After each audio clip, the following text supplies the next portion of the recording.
Pourquoi la Chine s'appelle l'Empire du Milieu? Ça, c'est intéressant. Pourquoi est-ce que la Chine s'appelle Zhongguo? Ça, c'est bon à savoir. Beaucoup pensent que c'est la vision chinoise de dire que, bah 中 voilà. 原，因为原来中国就是比较富裕，或者是就是很大一片土地，然后比较肥沃的地方，其实古代我们叫中原地区。Mhm. 那你先说吧。Non, c'est vrai, ça date de l'époque des royaumes combattants, en fait, où bah, le pays était éclaté en plein de pays, en plein de petits royaumes.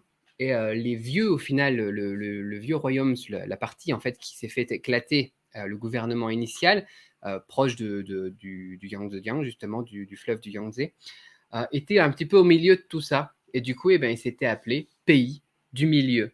C'est pas, beaucoup pensent que la Chine s'appelle comme ça parce qu'elle se pense comme le centre du monde ou n'importe quoi par rapport à l'étranger, etc. Et au final, pas du tout. Ça date de l'époque des royaumes combattants dans les années 270 après Jésus-Christ, si je ne m'abuse. Avant 啊，我 Jésus-Christ, 还说 après 对了，Jésus-Christ.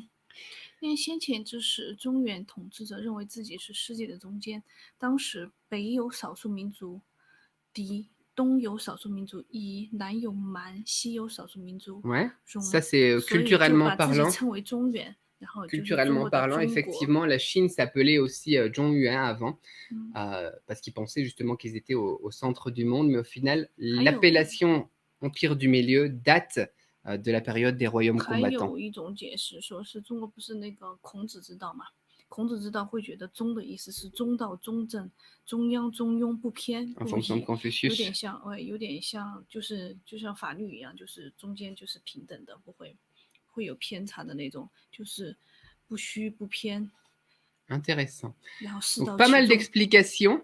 pas mal d'explications possibles, mais le nom au final, Empire du Milieu, date de la période des royaumes combattants, où bah, au final ce royaume du milieu est devenu après celui qui s'est propagé au final pour ressouder la Chine.